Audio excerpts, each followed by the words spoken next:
jacked up review show. It's a jacked up review show. Jacked up review show. It's the jacked up review show.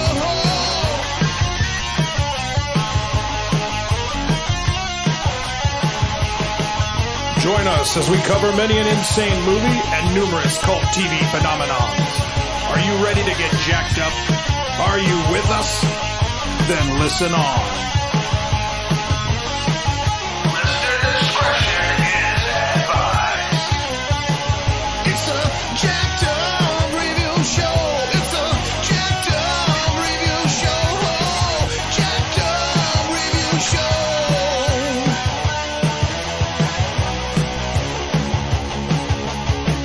It's a jacked up review show.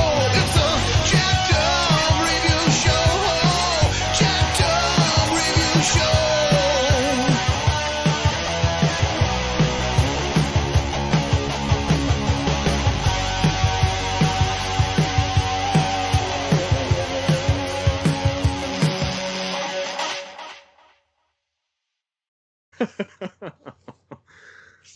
Okay, play nice. No promises. And that's the best part about this. We're just mentioning roles. There's going to be a few movies which we'll probably mention, and someone will be like, I hate that movie, but hey, well, Jim's good in it. So, here on the stand to talk about the 10 best Jim Carrey roles are model and inspirational human being, Lyric Maxey. How are you? How am I? Yes, I mean, I'm doing an intro, so yeah. No, yeah. I'm doing great, thank you very much. Lots on the horizon for me. I'm actually moving to St. Thomas in less than 13 days. Very nice place. For a month or so off and on. But that's all going on with me. Best wishes. Hope that's a safe U-Haul. Yeah, well, it's actually quite simple. I'm packing everything into one little suitcase, and I'm just starting there new. Oh, nice. Only it was that simple for the rest of us. Right.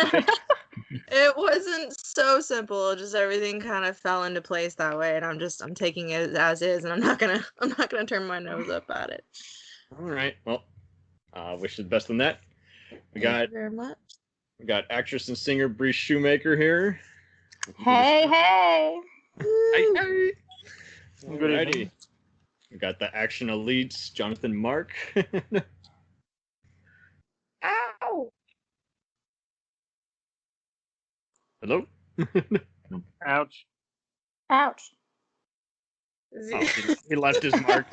Well, there we go. Alrighty. And we got Daniel Nightmare Nerd Ryan. Greetings, my fellow horror fanatics. I don't know what I walked into.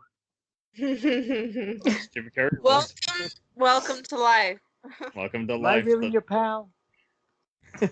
I guess. And then we got retro film buff JJ Bruno. Good evening, and welcome to the show. Are you doing your best Bill Shatner that episode? No. Monty Python when he's reading off the. Oh my god! If only Jim Carrey had been a Python, that would have been a totally different story. I would buy him as King Arthur, King of the Britons. So we're gonna circle around. I'll even combine you guys. But Bree and Lyric, at your leisure. What made you just kind of realize Jim was a pretty gifted, dramatic and comedic actor? Well, yeah, go first. I was about to say go. I watched him my entire life, and then as I was getting older, I saw some speeches that he had done, and he's he's such an amazing comedian, but not only that, he's woke. Yeah, absolutely. He is so in tune with the universe and with himself, and he's just so inspirational to listen to. And And just the fact that the way he grew up and the reason behind why he does comedy is just, I love it. I love it. Yeah. Love it a lot. Lyric, what was your first intro to him? Oh gosh, I think I was raised in a very strict household, and anytime I got a chance to see something that wasn't mother approved, it was just so exciting. And one of the first movies I got to see was Liar Liar. There you go. That Yep. was just so fascinating to me because I'd already was a huge Robin Williams fan, and so to me he was just the ultimate like comedian and just actor at that time. So to go from him to seeing a person like Jim Carrey, he sit on the same kind of wavelength of just extreme attention, but yet he has this magnanimous energy that is just so insane. And as Bree said, he is absolutely woke, which is his quotes, his personal art. He has this way when he does artwork, it's like he's able to paint what a joke is. Like if you can think about what a joke would look like on canvas, that's what he's able to do. But growing up, just watching him and all of his parts, it's like you could totally see how he was able to submerge himself into his character, but also still yet be Jim Carrey. And that actually helped me a lot as a kid, feeling weird about, wanting to be accepted and loved by everyone, but also still be myself. My thoughts exactly on that last part is like, Yeah. it's okay to be different. You don't have to be the hunk. You don't have to be the sexy person. You don't have to be the, the know-it-all. You don't have to be the philosophical guy. You don't even have to be just, blue collar, white collar. You can just be just kind of an average Joe who's got some special trope about them, And so he definitely did kind of make a lot of us come out of our shells. And I think you guys both definitely said it, just seeing, Robin Williams is a good segue. I mean, you got Whoopi Goldberg, Billy Crystal. I mean, they would always host the comedy release, and then you had to remember, wow, but they've done some dramatic work. They've done some groundbreaking comedy. And, Jim even showed up at even one of those comedy relief specials with Richard Belzer, who's another guy, John Munch on Law & Order. And so it's just so funny how, we would see them do all these kinds of different roles, singing and dancing. And I think they just knew how... Jim is interesting in how he knew how to kind of vent his dark side, and I don't know if reinvent's the right word, but definitely challenge himself in different ways. And yeah, it was so funny. One time, one of my folks were looking at a conspiracy video, and they were seeing Jim talk about conspiracies, and they were like, "Did you know he does this?" And I'm like, "Yeah, I've had people at the airport show me that same video about 500 different times." But it at least makes sense. How he's talking about the universe in a kind of Neil deGrasse Tyson kind of way, instead of just feeling loopy and you're like, I lost you, I don't know exactly what I think you're talking about, but yeah, no, he just knows how to grip your attention and state so many different things, different ways, without feeling derivative or even just shoot in. And as we go on with these movie roles, I think we'll even realize, they weren't even just movies just starring him. It was also just kind of part of an ensemble, and he was just one of many people trying a little harder than everyone else in his own special way, So. Yeah. Well, and I think on a comedic level, one of his trademarks is how he can turn and make the craziest expressions with his face. His face is so flexible. I've never seen another actor have. Yes. Yeah. His early work, his early stand-up work is hilarious. Absolutely. I think he's like a chameleon for impressions, and there's not many people, and no matter how hard you try, some people are just made for it. And his face and everything, his attitude is just so it's absolutely mind-blowing. Mm-hmm. Yeah, and I think he just learned to kind of just be kind of grateful in many ways. I was reading up a bit on prepping for this. I did rewatch his Inside the Actors Studio episode because it was airing on TV, and I did see how he lived in a Volkswagen with his homeless family, and they traded. They all pitched in at accounting and also worked as janitors and security guards at a tire factory. So I think you can say he was just a very giving person, and he just learned that nothing is given to you overnight, and you got to kind of, I think, reminisce and look at different aspects of life, and I think, well, we'll definitely see that throughout his whole resume. So, with further ado, I'm going to let us all jump in and circle around. So, John, I'm going to let you start out, and this is in no particular order. What's the first role that you recommend for Mr. Carrey? Well, I gotta go with the one that I grew up with the most, and that's Lyle Lyle. Right. So there you go. So Probably one of his best. I I agree. think it is his That best. end is so great. yeah, I mean, it's just kind of, because it's even going into just the different aspects of lying. We usually think that's even in the gray when, we've all kind of been lied to, but it was kind of a white lie. It was like, I'm out of town, but no, really, I just don't want to see anyone this week. Nothing personal, just stuff like that. And Mhm. and just, he's a salesman, business guy, so to him it's second nature. Now he's realizing, oh, I'm going to pay the price, and give a fantasy aspect to it in kind of a Frank Capra-esque way. So yeah, that's a My good pick. favorite thing about Liar Liar was the fact that it was a kind of a two-parter where it showed you how we in life we lie to make things better, to make things go our way, but because of the curse that got put on him where he couldn't lie, it had to show that there was a way to get through everything by telling the truth if you just, put the work in and to see it that way. And we just let the lies Absolutely. because it's easier. Man, Yeah. y'all are looking at this as life lessons, and I'm gonna be quite honest with you. When I watched that, I just watched it purely so I could laugh my ass off. Well, yeah, but I think you guys both have a point. So I mean, funny. but that's very true. I mean, his movies are It both is true. escapism, but at the same time, it's like, oh, I've been in that situation before. Oh, man, how would I get out of that sticky situation? It's like, Yeah. all of his movies are like that, where that's either tragic or The- funny. All have multiple meanings to convey because of his wokeism, as I want to call it. I love that he's picked movies to do that combines everything with lesson, with teachings, and with just being plain good and funny. Absolutely. I mean, if you are in a situation where you're lying, not only is it great comedy wise, but it also, it piles on, and it's like, man, how many more apologies do you want to have to do? Mhm. It adds up after a while, so you either pay it forward or you keep. And then it's like, man, do I remember what lie I told that person? Mm-hmm. right. And then you have to keep up with it, and then it just piles on. It's just a whole downward spiral from there. Absolutely.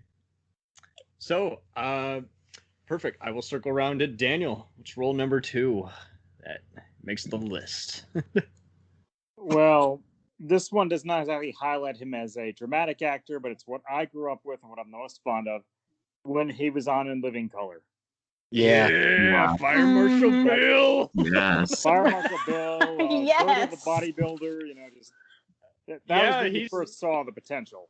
I don't Yes. really remember the bodybuilder role, but what I did recall seeing, I do recall it being almost like when he was doing a cover of Vanilla Ice, where it's just like these like Oh god. rivaling Hans and Franz on SNL. Just that same kind of just. He did a Macho bunch of those idiot. where Beard the I've only seen clips, but the clips that I've seen are just greatness.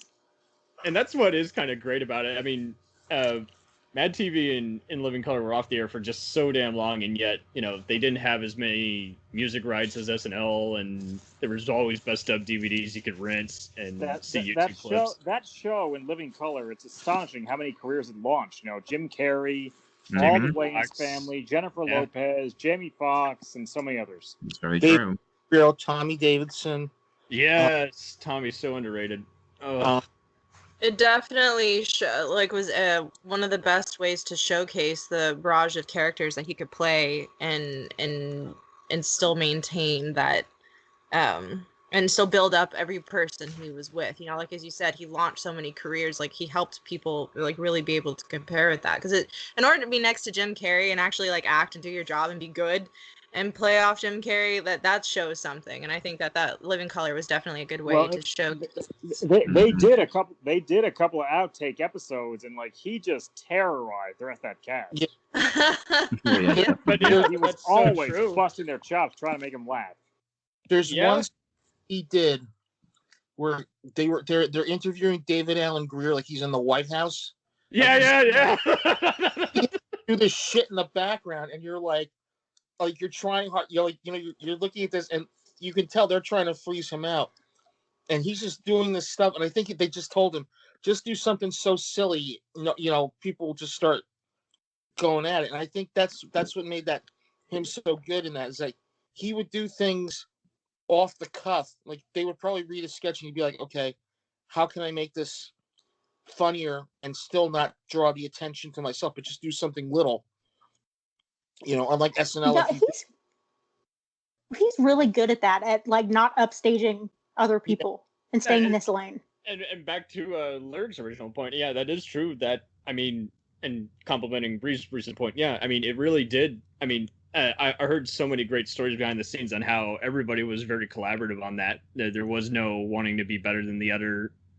It was like, I challenge you. It was kind of like, okay, I'll make something that'll make you lose your shit even more than the last time. It was just they fed off each other's humor and just created a great ensemble. And I think that was cool because, I mean, don't get me wrong, all these sketch shows have their highlights, but I mean, I think this one was definitely the more cultural one. It was probably even more open, less movie references, and more kind of just outrageous, outlandish scenarios that they would put themselves in. Like, He did the best. absolutely. Homie, don't play that. Homie, don't play that. Yeah. Yeah. Oh man. I used to love when he do the guy with the mustache. Like he looked like Freddie Mercury. And Yeah. he'd be like, Oh yeah. listen. Outtake show, he's like, listen here, citizen. Just Right. so off the wall. It was just so good to watch that. Somebody who could just throw it out there and be like, ta-da. Absolutely. And on that note of sketch comedy, the one SNL he did back in I think it was the 90s was like one of the best ever done. Oh yeah, he's got several different. Him as SNL the lifeguard, and him with yeah. the Roxbury twins. Just I don't Yeah. think I've seen that one. I have definitely seen the Black Swan parody he did around Oh, that was fantastic. 08, 09. Oh, yeah. I remember my entire family was watching that, and we just all lost our shit. He just randomly looks at the camera and goes, totally. This is like, I don't know what you're doing, but I love it. Do it again. Oh. And then there was, I think this is a more, like within the past 10 years, SNL is when he did the parody to Chandelier by Sia. I think so. Oh yeah. Yep. That was hilarious. I couldn't believe. I was like, is this Jim Carrey walking around in a leotard? Mm-hmm. Absolutely. Oh man. He's fearless. He is the man. Well, I think that's totally it. I mean, my father always was in admiration of how athletic he was. My mother was just blown away by how he just was a man of many faces, and just kind of more edgier than Robin Williams. And well, what else can I say? I mean, he's absolutely the guy, and that's why when I was starting this whole acting showcase takedown, I was like, I can't not mention him. Right. So roll number 3, I got to give it to you, JJ. Which one are you going All to right, I'm gonna go with a personal favorite, and that's him doing Andy Kaufman, Yes, Man on the Moon. Man on the Moon. Mhm. I saw it I'm a big Andy Kaufman fan. Absolutely. And Ever There's- since I watched, I used to watch his stuff, and I remember him wrestling on Saturday Night Live, and they voted him off. And right. to do this movie, they had like people lined up to do it. They were trying to get people who could be like Andy. Absolutely. And all of a sudden it came out, Jim Carrey's going to play him. And when you watch the movie, I mean, you get lost. You think it's Andy for a little while. You think it's Andy, but it's not Andy. That's why he did the Netflix documentary on it. But I mean, Yeah, less, I saw and- the documentary. oh, you did? Perfect. Yeah.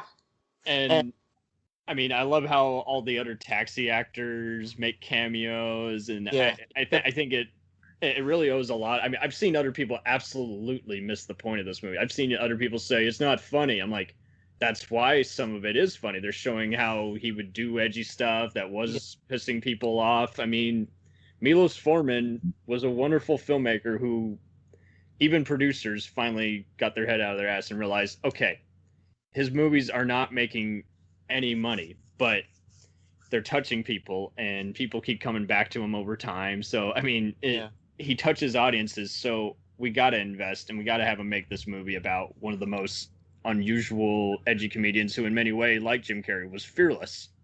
Well, the thing is, the parts I love about that are him doing. If you ever heard the story, Andy was at a college, and they were, he's like, "I'd like to read you The Great Gatsby," and do the foreign man, do like it. So he goes over, he goes, "Thank you very much." Then he goes back, he takes out the book, and he starts reading it, and he read the whole book to everybody, and like that's the truth. By the end, there was like maybe 10 people in the audience when he was finished with the book.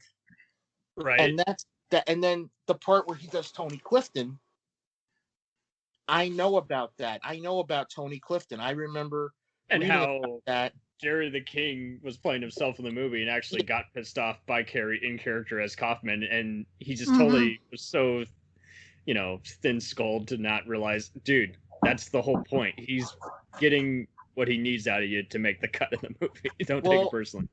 Well, everybody knew. Everybody kind of, it was that. Later, we found out it was all what they call in the wrestling business a work, and that was the great thing about it. It was we got to see. Oh, it wasn't work after all. It was this. It was that. So and he lived. You live this character, and you feel sad at the end when he dies, because this guy had so much more to give, and he gave. He gave that creative energy in that character. So, right. That's what I love about it, and I love the fact when he does Elvis, and right. And I've watched Andy do Elvis. I actually did for a talent show. I did Mickey Mouse like Andy Kaufman, and nobody got it. I just watched it, and I'd watch it because I had like a videotape of him doing it, and I watched it, and I said, "Oh, I'll do this," and I was doing a talent show at my job, and everybody kind of looked and went, "Okay, what's your talent about this?" Doing an impression of an impression of an impression. Yeah, I was doing an impression of, and this woman comes up, she's like, I didn't find that very funny at all, and I'm like, good. So flipping her off, Jokes a double dumbass to you. Yeah, double dumbass to you. Maybe it's triple. Yeah. Alrighty, Jim lyric. attributed his success to, he was constantly trying to figure out like what his style was, and he wanted to be the best, and he was trying to get there. And he said one day he woke up out of a dead sleep, and he was just like, he just doesn't need to act like he cares, and he went on stage and he said, "Alrighty then," and like, no one said anything, and he's like, "Alrighty then," and everyone just burst out laughing. That's his thing, and he attributes his success to just the blatant fact of realism. Like, my personal favorite style of comedy is when you can relate to it, like you can say something, like, I'm so happy that. I'm sorry. You can relate to someone as offbeat like that because you've seen that, or you. Yeah, like you are that. In your persona, that you find someone else says it in such a way that you laugh because you're like, I know exactly what you mean, and so for him to come on stage, and for every comedian that in the history of time that you see get on stage and they immediately try to connect with their audience and say something like, "How's everyone doing tonight?" or what's going on. And some crowds are good, they're receptive, they're like, "Yeah, what's up?" and others are just sitting there like waiting for you to be funny. And so for him to just like say, "How's everyone doing tonight? How's everyone going?" and then no one says anything, and then he's just like, "Alrighty then, like, what, right. fuck you." And so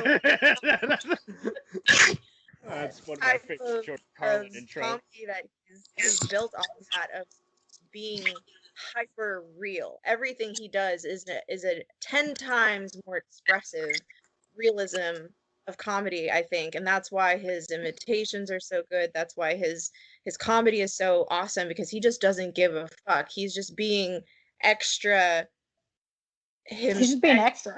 Everyone, what everyone wants to be. Like, how many times, I can't tell you, I've wanted to just go off on my manager or a person at the Right. customer, like but it's not going to be funny if I do it. Absolutely. So, It's yeah. that whole just section of just like, okay, well, I can piss you off if you really want to piss me off. Yeah. Right. And that's just it. It's like he knows how to channel just how everybody goes through the cycle of the different sides that everyone sees of you. He's like, oh, you caught me at a bad time, but guess what? Yeah. I'm just, And he's you know, dealing with it like everyone else, but more extra.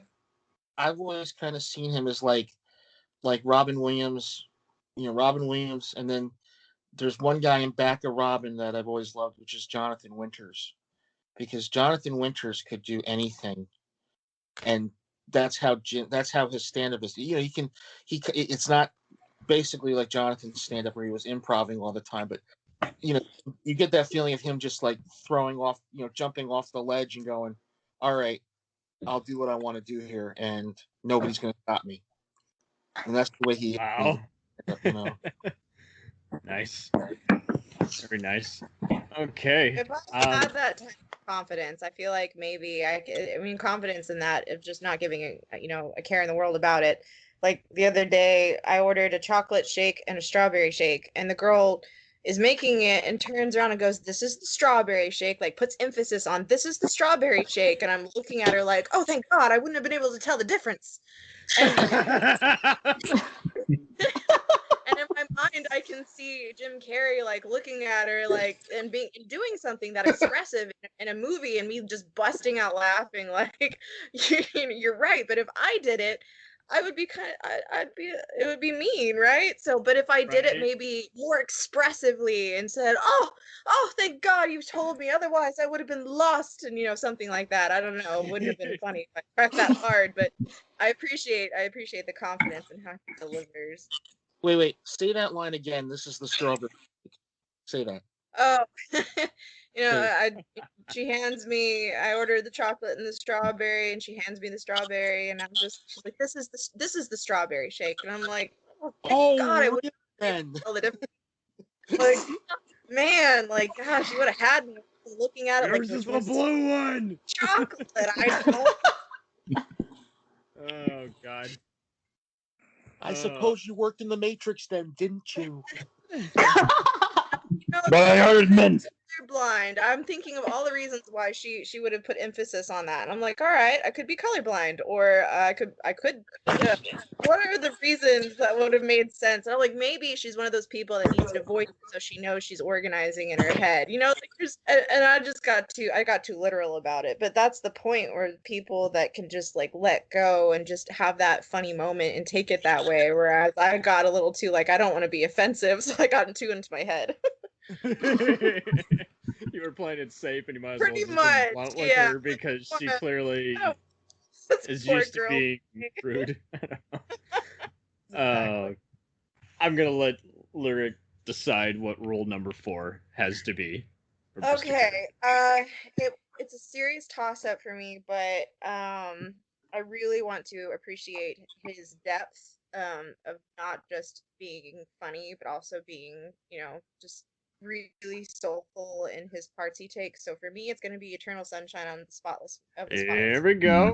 Sci-fi, fantasy. I thought that movie, that script, everything about those characters coming off about. I mean, I can't tell you how many times I've thought that, but then that made me feel less alone, because who hasn't wanted to erase those painful memories? Who hasn't wanted to know what it would be like if we just could take this out of our mind? Would our life be any different?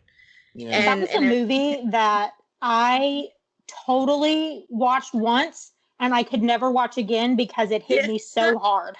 Yeah, Mhm. yeah. But Exactly. understandable. Like, I mean, yes, I love you. Like, he it really just does hurt. carry- Yeah. But Very well said. it's a great role. It's a movie you have to watch. I personally can't watch it again. Yeah, but I couldn't think of, when I really thought about the movie, I honestly could not think of anyone else better to play that character than him, because Right? it's like Mhm. in such a serious film, and such a film that speaks to so many on such a deep personal level, I feel like Jim was the perfect person because he does embody that character of humor, but he did the seriousness so well. Like, I can't tell you how many times I've seen comedy actors try to play serious roles, like Brendan Fraser, and I'm like, what are you doing? Stop it. and Right. and for Jim to do that character, and for me not once to go, okay, but when is he going to be funny? It's, oh, he's being serious now, and I'm going to take him seriously. And I think that also speaks to just like the amazing level that he is at. I think that's like you bring up a good point about actors and comedic actors in general, is that most people, because they get stereotyped and to doing comedic roles, that when they try and take on something serious and be more diverse, they can't, because people don't expect it from them, and they think, oh, I don't want to watch him if he's not being funny. And I like that they didn't exactly do that to Jim Carrey. I think they did that for him in 23, in the movie 23. I think they did that a little bit, but like Brendan Fraser, they do that to him all the time. There's and that just hits me the wrong way. I'm like, give him a chance. Yeah. Right. Because it's like, I think the other thing too is it's like, audiences just suck. They don't know how to describe. I mean, you guys are good, but I mean, most people generally don't know how to be. I was trying to say there. No. Well, Nice. I mean, you guys are awesome, but most people aren't too constructive. Like you say, like Bree's totally summing up. I mean, you've seen too many people be like, "Do that! No, stop doing that! I hate you in that! Do this!" And it's just like, he, started out in just brief, small supporting roles, a dorky vampire comedy, a few Clint Eastwood movies, and hence why he can do an impression of him so perfect. But I think it was kind of interesting how I think he just knew how to pick everyone's brain, and I guess I'm sure he came off pretty intellectual like we see him now in interviews. So I think it just somehow he got to someone's head saying, okay, take a chance on me. I will not let you down. I'm gonna do my and homework. the truth about comedic actors is a lot of comedians, they're funny because they've been through so much pain, which makes them able to play more dramatic roles, because they actually know what these dramatic feelings feel like. Just everybody's like, oh no, you're funny. I want to make me laugh. I'm like, yeah, anyway. Or better yet, how about you do what the average David E. Kelly drama does, where you make me laugh and then you make me cry, and I don't feel ashamed from it because it was earned, Right. I for Jim Carrey, has anyone seen the Andy and Jim, that where he The played that documentary. Yeah. He completely immersed himself in that role. He was Andy on set all the time. Jim did not come to work that day. It was, the producers were frustrated with him. Everyone was like trying to talk to him like Jim, and he's like, Jim's not here. I'll tell him you said hi. But like, that is method acting at its finest. Exactly. Yeah. And that's it's what- earned too, because you know why he's doing it. It's not like he's actually gonna, go a little overboard and like be there all day, but he is gonna, much like other fellow Canadian Michael Ironside, just be all in, answer you in character. Yeah. But the cool thing I thought about that is how many actors have tried to do immersion, acting and become their role, and people be like, you need to stop, because this is ridiculous. Like, you're an actor, like, let's work with us here. Whereas when Jim did it, he was so extra. He immersed himself so purely, and he conversed with Andy's ex-girlfriend and his family, and they accepted him as Andy. They talked to him like Andy. They were so impressed by his ability to get inside the mindset of Andy that they just went with it. And a lot of the cast and crew, like, it made them a little uncomfortable, but a lot of the producers were like, we don't want anyone to think that Jim is an asshole. They actually actively, hey guys, he's doing his thing, like, this is art here. They all made exception for it, because they didn't want no one wanted to think Jim was an asshole, because that's not what he was doing. He was becoming a person living person, and he wanted to do it justice, and they actually saw that and respected that. And that does say a lot, because I mean, he didn't just, like you say, come over to Kaufman's residence and just, say, can I ask your permission? I mean, he asked permission while, dressed up, looking and sounding, just like him, and is like, hey, I'm I'm not here to clown around. This is serious, Yeah. But that is so true, though. How, I mean, not to, so I think it is just, he does kind of just have that rare way with everyone. He's like, hey, I command your respect, and if you don't trust me now, then let's just forget about it. Well, yeah. He's like, this is how I work. If you're not cool with that, then we're not going to work. I like to think of him, pardon the horrible metaphor, but I like to think of him as a person. He's a sifter. He is the ultimate sifter, and to explain that meaning, A chameleon, he is so yeah. good. Well, he's so good at what he does, right? He is the best. He's funny. Everyone's trying to make him laugh, right? And it's sometimes embarrassing. Like, people try so hard. They're so nervous. They want to be on his level. They think they've made it if he thinks that they're funny, right? But Yeah.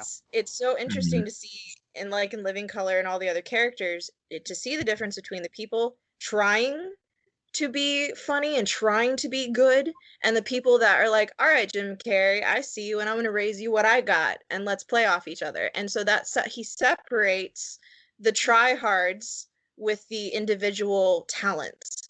And I think that is one of the reasons why he is a pillar actor, and not just a comedian and philanthropist and artist, but he is a standalone person that has somehow been able to help people see the difference between a true art form and individual actors.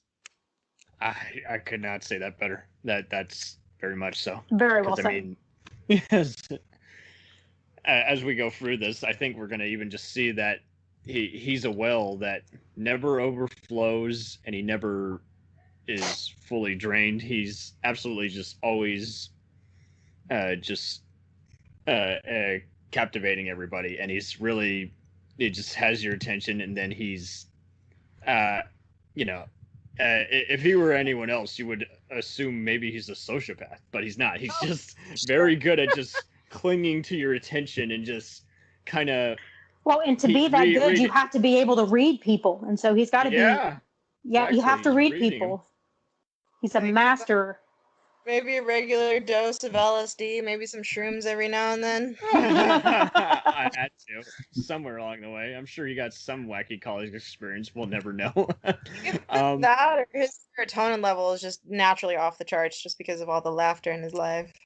He's the fucking Energizer Bunny. Wow. Yeah, pretty much. But he is, yeah. I mean, yeah, I'm surprised if there was a voice, he would definitely be that voice. Maybe he is, and we just don't know it.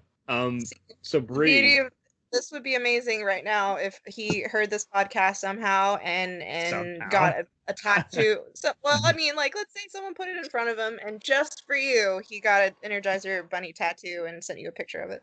I would never lose that picture. I would put it on my wall. It'd be the pride and joy of my heart. That sounds like one of those things, like Bill Murray, walking up to a guy and taking a fry off his plate and eating it and being like, no one's ever gonna believe it. He walks away. That would be like one of those things. Wait, can you throw up that potato so I can put it in a bag and save it? Because it was my potato. I'll freeze it. I'll never get rid of this potato. Even better. I killed a guy, and you'll never believe me. Oh man, Bree, what is rule number 5? Oh man, so the very first movie of his I ever saw was The Mask. Woo! Yeah. It's just classic. That's just classic Jim Carrey for me. Well, that says a lot, because I mean, he had the expressions already down to a T, regardless of what special effects they add or makeup they added before or after. Yeah. So, Mm-hmm. and I mean, you look at the cartoon show that happened around the same time. It's like it's just not the same as it is in just live action format. It's not. It's not. He's And already he's just. animated than a cartoon. That's I mean, the mambo that he does, the different little cameos or impressions that he does within the movie. I mean, he's already good at impressions, and that just highlighted it. I mean, and that's probably why I got so interested in his movies in the first place, is because I saw that and I'm like, oh my God, that's a classic. And right. I wonder what else he can do. and of course, you know, the second one after I saw was Ace Ventura, and I was like a little kid. My parents were like, oh my God, why are you watching this? But Not to mention Cameron Diaz. I'm sorry, but that's the hottest one she ever had. Yeah. She played really well off him. In Firecracker. The first big role. Yeah, Really?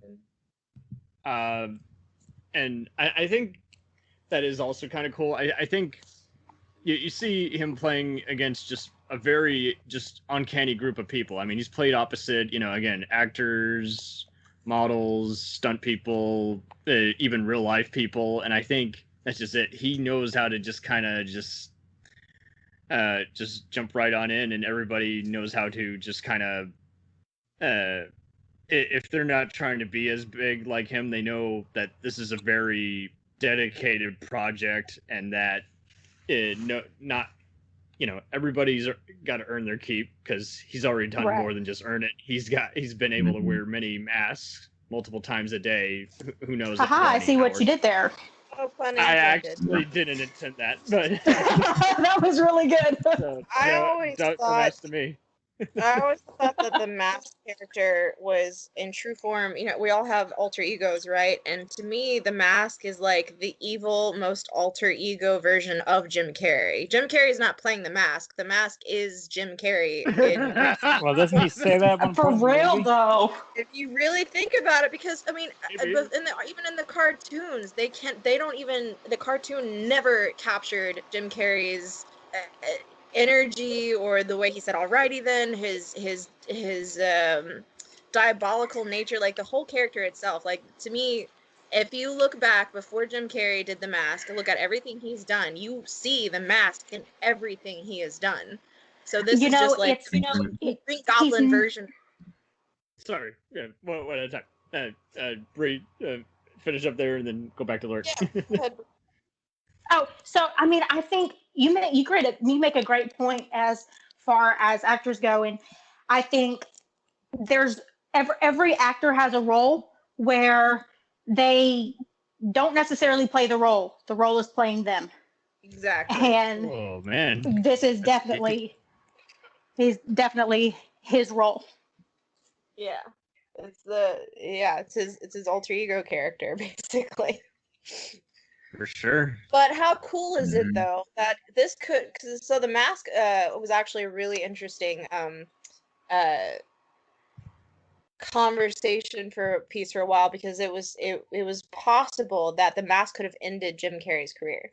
It could have. Right. For sure. Because he could have been only like so many other great actors that have did like Napoleon Dynamite. He can only ever get roles that are like derpy Napoleon Dynamite roles. Yeah. But if Jim Carrey wasn't so beyond, that character would have been the only thing anyone ever saw him as for the rest of his life, because of that. It was just so on top of everything. And and I think on top of his talent, what also helped that is the fact that he is so woke, and he has, the law of attraction under his belt, and he probably said, okay, this role isn't going to define me, and it's not going to define my career. So he was just like, okay, that's not going to happen for me. Yeah. Like, you're he just said it, and it was done. Moving on to the next thing. Yep. Right.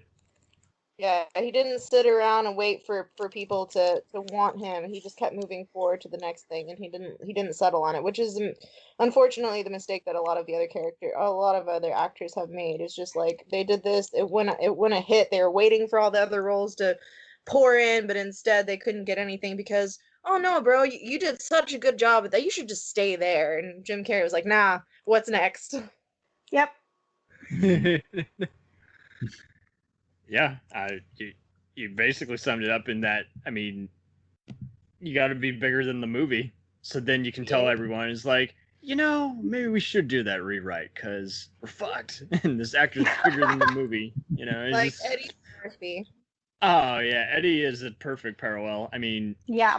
that's one review of Dolomite Is My Name. Anyone who hasn't seen it, please check it out. But I mean, it was so good how one review, even I think it was IndieWire, summed it up as like, this is kind of a contrast to Eddie's career.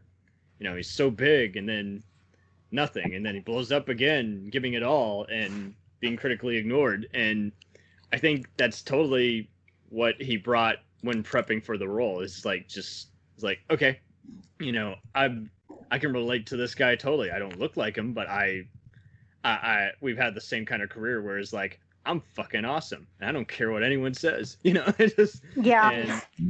And I don't give a shit about what anyone says. They don't know what they're missing. I'm the best. And so I think that movie's a perfect summary, and that was even by some of the same writers who did Man on the Moon. And I think Jim was totally just one of those, is like, they can't possibly do anything, to me. I'm just untouchable because, if it and doesn't a lot happen, of people, in talking terms of success, not to be cocky, but to have, there's a fine line between confidence and cocky, but you have to have that in order to be successful. Because if you don't believe in yourself and you don't think that you're the shit, well, who else is going to think that? Absolutely. And I feel like they did that to so many SNL comedians. Every year they're on, they would always give them a skit because no one else wanted to do it. And it's like, well, that's just it. Yeah. I mean, you got to kind of fail and learn what you're good at, but you also got to know, yeah, man, I can't fucking do it unless I really want to bullshit my way through and say, yeah, man, I got this. What are you talking about? I got this. And so I think he figured there's nothing they can do. I can't be in an any worser place than I am already. I got connections. I got this. And as an actor, it's your job to push boundaries. It's your job to try new things and to take different perspectives. So if you're an actor and you're like, oh, I'm scared, I don't know if I'm going to be good at that, well, then you're not doing your job. Absolutely. And I think it just, that movie just came out at just the right time. New Line Cinema was less restrictive back then. Mm-hmm. And Chuck Russell was used to doing wacky special effects, movies. Mm-hmm. And again, Cam Diaz was giving it her all. And Jim was just like, okay, I've done movies before. I know the study of it all and everything, and now it just means more screen time on me because I just so happen to be the lead. So nothing has changed. Much. It's just different scenario. Sorry, to kind of roll back for a second. Who said something about him reading a book and he finished it and there's only 10 people left? Oh, that was about Andy Kaufman. Okay, so I think it must have been in the documentary. Yeah. Okay, but kind of tying in with that, how interesting it is for the career and saying confidence. You as an actor, when you go on stage and let's say you picked up a self-help book and you're like, I'm going to read the self-help book on stage and I'm going to sell tickets for it, and no one really knows who you are.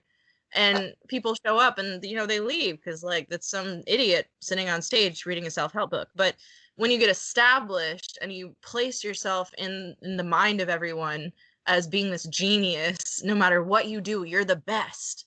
That right. Jim Carrey could walk in and get the most obnoxious book and sell tickets and read it on stage, and people would just think he's brilliant because he's just reading about how funny is that? Jim Carrey is reading a self-help book on stage. It's hilarious. Well, he wouldn't just sit there and read it. He would do all the voices. He would do it would be very entertaining.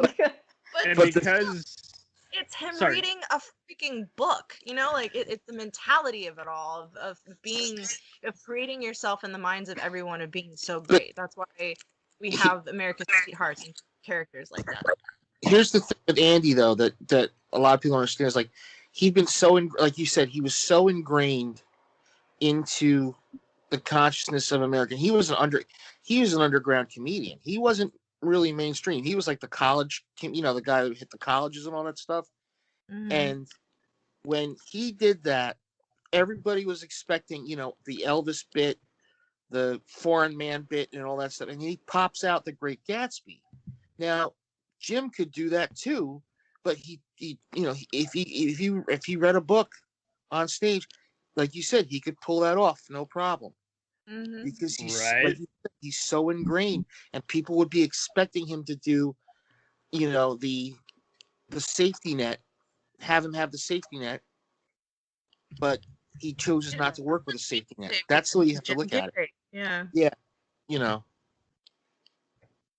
Absolutely. Yeah, Oh man, fascinating to me. It's definitely a highlight because I mean, there's several times where you'll, especially here on a TV show, for instance, where you'll hear, we don't know what we got until by episode 2, and I think it's interesting how so many people know what they got just based on casting, and other people just not sure at all. And I think it's interesting here with definitely with Jim. I'm sure there's plenty of times where anytime there had to be a rewrite or a reshoot, everyone was like, oh man, I gotta measure up to this dude, because he gets it. For sure. I don't realize what brilliant shit. I might as well call myself a hack. I just and because that there are moments like that where you just don't know, and then when you experiment and you realize, oh shit, I've been going about this all the wrong way, and he got it just from reading it, and it wasn't even necessarily on that in the script or on that page, or he was the only guy who got that reaction, but it worked better than anything else they got. Yeah, I agree with you on that. I think it's interesting how being a model, being an actress, being a singer, we try to find the best ways to launch our career, right? Of course we want it to be because we're talented, but let's face it, it's who you know, it's how you brand yourself. Branding is so important. So because if you can say, oh well, Jennifer Lawrence is going to wear this dress, they throw that dress at you because that's free advertisement, because everyone loves Jennifer Lawrence. Her name is a brand in and of itself. But Jim Carrey never tried to brand himself. He never even tried to be liked. He never tried to be liked. Everyone, he did the one thing that is so hard to do, I think, for everyone else, but he does it so naturally. Damn him. Love him so not much. give a fuck. Right. He continued with his authentic, this is what I'm doing, and everything else that we all need to be successful, everyone else did it for him. The branding was done by everyone else. Everyone else did the marketing. Everyone else did. He didn't give a shit about any of that. He just kept doing what he was doing, and made, it's like somehow he was able to make everyone think, well, this is genius, because it is. And with that mindset, he didn't need to do anything else. It just all set up. Well, he knew what himself. his purpose was, and so he lived it. True, And that's true. miracles will happen when you're That's just true. living your purpose. Everything falls into place. That's beautifully said. You're on the money. And I mean, with all these 5 roles we picked out here so far, we have basically noticed how he does variations of the same thing, but he stays out of the typecast by, instead of just doing different kinds of weird or different kinds of funny, he also just, I mean, this goes back to his appearance. He does different types of study, and he also does different types. I'll go back to his talking about Inside the Actor Studio episode, where he talks about he just walks in a different way, because that's just what starts and ends all of the commotion, all the conflict in anything, serious or funny. And it's just so true, because I mean, he makes his walks just illustrate everything you need to know about his character. Mm-hmm. Pretty much. So number 6. I'm gonna go with the cable guy. Oh, took it from me. I mean, this is yes. I just want to hang out. Hold on, I didn't even hear it. What? cable guy. Yeah, the cable guy. Cable guy. Dark movie. It's a dark movie, but it's also, it's one of those where, I mean, this movie isn't for everybody, but I liked how it was doing so many different things. It was making fun of just how your brain turns to mush when you got just memory overdose of just nothing but garbage TV, and I liked how it was making fun of the stalker movies of the 90s. It was also just I love how Ben Stiller directed this, and he just trusted in Jim to carry the movie, but he also had so many other comedians around that same time be in the movie. I liked how Ben even cameos in there as the Menendez brothers equivalent. And he just makes fun of how people are admired for the wrong reasons, kind of like OJ for TV, and that's just it. I mean, this guy thinks he knows used. everything. Right. Well, because much like how Jim observes, I mean, he basically sinks into that character. This guy observes everything and makes it a part of himself. And if every person you're observing happens to be a violent character or just perverted or awful or crappy, then yeah, you're gonna be even more hated.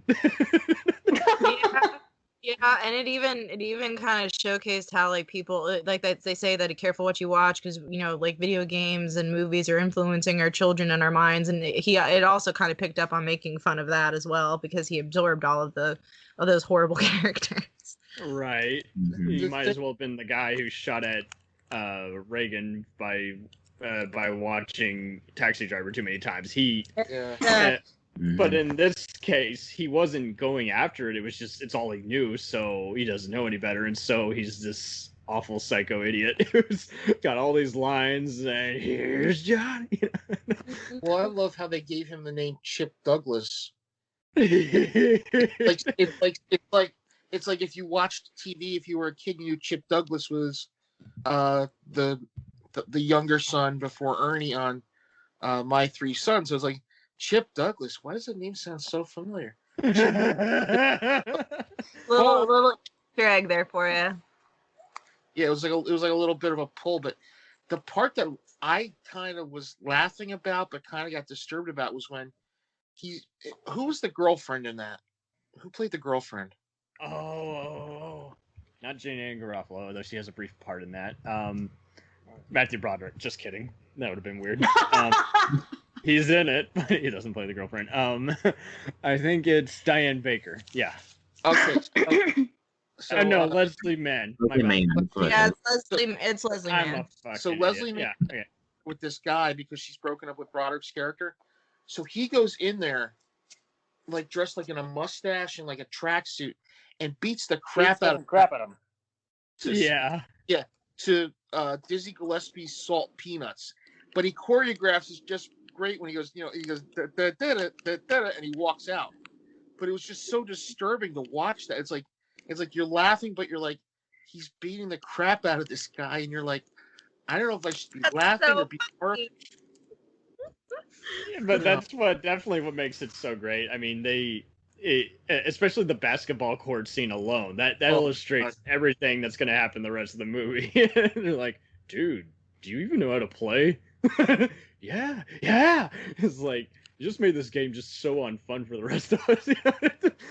And I love the scene at medieval times where he's just trying to kill him, and he's issuing the theme from the arena. And yeah, he's imitating the Kirk versus Spock fight from the original Star Trek show. But even those who didn't get that's just funny how he's just so into it, and everyone's just like, "Whoa, dude, are you actually trying to kill me?" I do appreciate and find it fascinating that they did keep you guessing on is he what's wrong with him? Is he just crazy, or is he highly intelligent and this is just how he wants to fuck with the guy? Or like you had Does to he get off on it or what? Yeah. Figure out what type of, should I be sad? Like, are you a mental patient? Like, what is going on with you? Are you conscious of what you're doing? Do you know you're crazy, or is this just a run of a mill type crazy? I do love that they kept you guessing with that, because it was, you're, as you said, like, you didn't know if you should be laughing at this or not, but like, you're gonna go ahead and do it. So like, ha ha ha, funny. Absolutely. And they invite you into the unpredictable, and that kind of second they're- guess. Like, yeah, it's like artwork. Yeah, the critics were not kind to this back in the day, but fortunately MTV and the Kids' Choice got it. I mean, the stinkers, to hell with them. How do you Kids got it? Yeah, they shouldn't even be watching it, but it's so funny how the stinkers nominated this for most painfully unfunny comedy. Go fuck yourself. I'm sorry. I mean, time that that movie was made when slime was on TV. When getting covered in green goop and going around an obstacle course was prime entertainment. Yes, of course they got the cable guy because it was right along the lines of that ridiculousness, but it was on so much more of a level than anyone could have understood at that time because of social holism at that era of trying to make family seem cool and no, we're gonna go ahead and not talk about all the bad things that have been going on in our history from the past 50 years. We're gonna disguise it with green goop and Jim Carrey and the cable guy. Well, absolutely. As they're embracing Easier new times. technology, well, it was easier times, and it was also easier to cover up just any wrongdoing. We're gonna Touche. we're gonna Not to mention the sexual innuendo toys. there was that, and there was.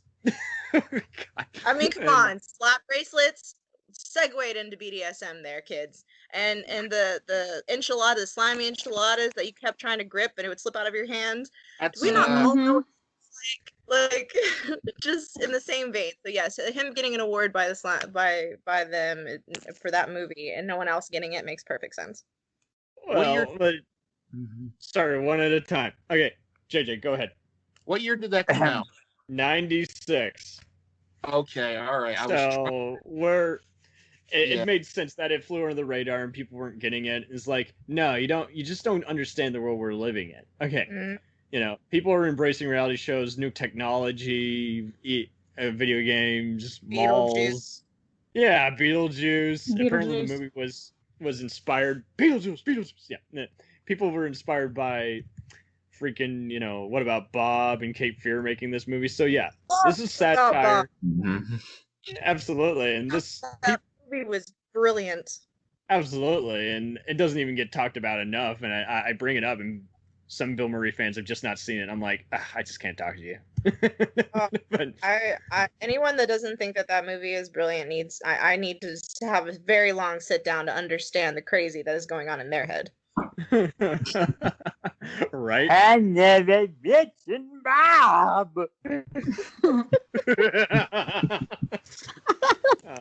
That movie was definitely lacking in this movie could have used more house explosions, but it's all right. It was good. Apparently, the Blu-ray is a 15th anniversary. It includes a music video for it. I do have the soundtrack somewhere in my car, and I know it has the uncut version of him doing a cover of Jefferson's Starship, Somebody to Love. Oh, You God. still have CDs in your car? Oh, that's so retro. I love it. Yeah, I got a 07 car, so can't help it. CDs, baby. It's the way to go. But it's just so wild how I think, going back to the fearlessness aspect, you need that with this kind of movie because otherwise just there's no point in doing any of it. You gotta just show. There was plenty of other movies in the 90s that talked about just movie within a movie or the stupidity that TV can bring out within people, but I think this one was just good in that it just came out at the right time that people were willing to embrace quirky comedies that did actually have a brain to characterizing all the idiots in their storyline. And like you say, at Bree's earlier point, people are just so instant, I need the next joke. It's like the joke's there. You just don't get it. So Yeah. you don't have to be laughing every single minute. I mean, most of us here all watch Mystery Science Theater, and there's plenty of riffs where you're not going to exactly lose it, but I will tell you, I only got into that in Mystery Science Theater about a year ago. All right, because the new thing's on, but that's okay. Well, I got it from my ex. He would sleep. He would sleep with it on. And I was like, really? What the hell are you watching? And I mean, I got hooked. And it's so Yeah, true, you're isn't it? What is this? It's 5 a.m. and you're like, what's the next episode? And that Right. makes sense. I know many fans who that is their modus operandi. They go to sleep watching it, and it's so ironic because that's often when the show was on. It was, on Comedy Central or Sci-Fi after 10. And it's like, if you're still up, hey, you can watch this funny show. If you think your life sucks, imagine being trapped on a spaceship in outer space with two quirky robots. And Right. you gotta respond to the worst possible movie. Right. Here's an interesting question to you brilliant people on this podcast. Oh, I think Just running off of the cable guy here, because the cable guy is another one of those movies that could have ended his career or made him just go completely soft. They Now- could have given it every Razzie thing on the end, and I doubt he was even thinking about it. I'm sure he knew it was a possibility, and he just like, you can't do anything to me. Again, yeah, he was just like, this isn't going to end my career. I'm going to do what I want.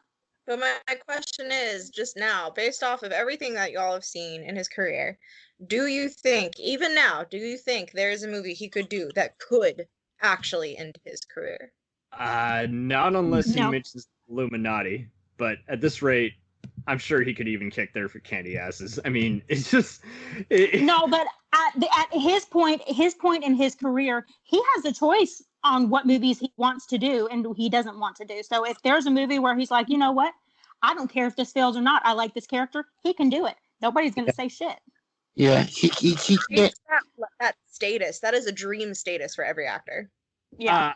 To answer your question, I'll put it to you this way: he could be bribed to do a movie, otherwise something bad would happen to him, and he would find a way to comedically ransom the ransomers, so to speak. He would find a way, one way, know how, even do something that even he didn't know was a brilliant idea. He's that kind of guy. Instead of going left or right, he picks a shortcut that solves the problem. But also, let's take into account the fact that at this career, if there is a movie that does break his career, I doubt he even cares. Yeah, he could. I doubt he cares. He could, without giving it. Yeah. There's one movie he came close to. Oh, come on. I'm I'm curious. gonna say I'm gonna say there's one that No. that I looked at and I was like, maybe not. But that one where he did the one where he was with the kid who was the smaller kid. Oh, Simon Burke doesn't count. That's a cameo. I was gonna Fuck say. you. But it was like everybody was going, oh, it's a great Jim Carrey movie, but they don't realize he's just, and people walked out of that movie going like, that movie was not good and not funny. They thought it was going to be Simon Birch. They thought Simon Birch was going to be like a comedy. It's not. It's it's a depressing movie. But okay, so good point off that, because here's the thing: when he plays something like that, as you said, everyone was kind of expecting it to be funny, and it wasn't.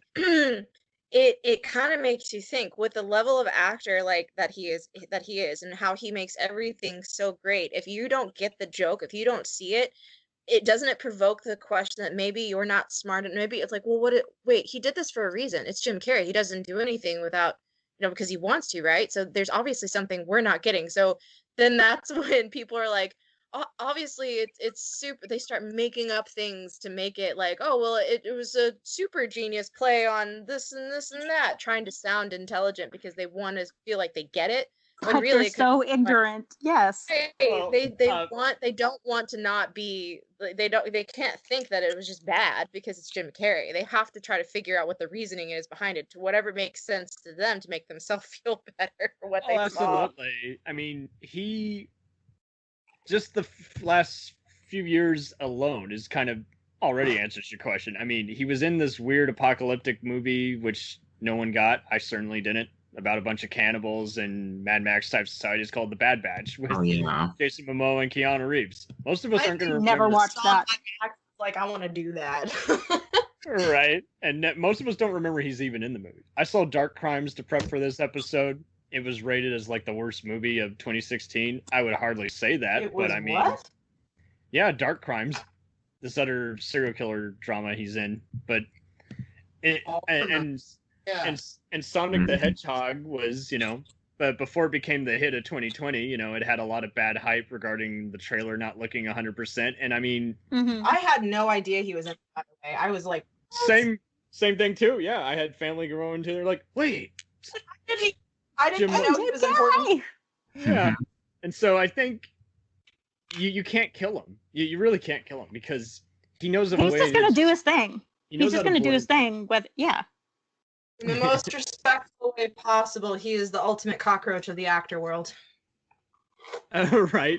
You could nuke him with the Yep. worst possible reviews, and he would just be like, "Yeah, and you're fat and you're stupid and you suck and yeah, and no offense to anybody." And it's just he might not even respond even that. Yeah, he probably wouldn't even respond. He'd probably be like, "Okay, that's your opinion. Why do you think I care?" Or he'd clap back with something. Yeah, alrighty then. Alrighty then. Alrighty then. Beautiful. Or he would do that thing where Oh God. things Yeah. like knock him off his rock, and instead he just comes back to you not something funny. He comes at you with something super serious, and you're like, oh shit, I just over serious now. I don't know how to be serious with Jim Carrey. Absolutely. Oh Alright. man. Alrighty, so I'll do one even better. I'll let John pick role number 7. I'll let Daniel lead the way on the conversation, whatever it is. Oh boy. I got to give that equals talking time to everybody. So I am the debate Well, minus the no, sir, your 50 minutes are up. Mhm. All right, so role number 7, John, pick it. Daniel, discuss it. well, this is one I've always called one of his more underrated performances, since a lot of people seem to trash it nowadays, but it's the Riddler. Yeah. Yes. Oh, remember it fondly.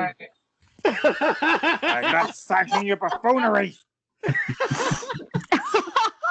So apparently, did anyone ever read just growing up how there was apparently more scenes with him in it, but the MPA threatened an R rating to the movie?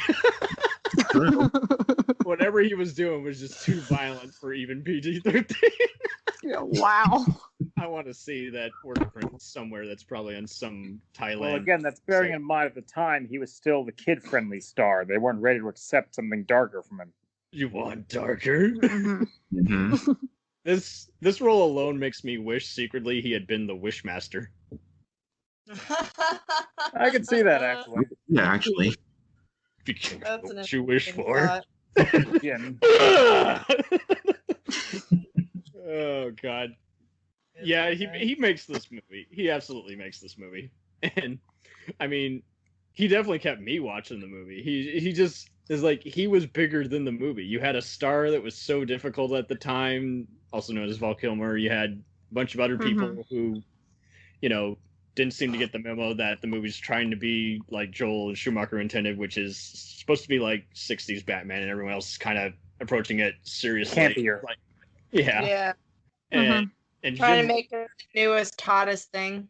and Jim's the only one who gets it. He's like, okay, you know, I'm going to be more outrageous than, you know, I can do Adam West where I say something absolutely stupid with a straight face, you know, or I can be goofier than the actual actor who played the Riddler, you know, was it Burgess Meredith?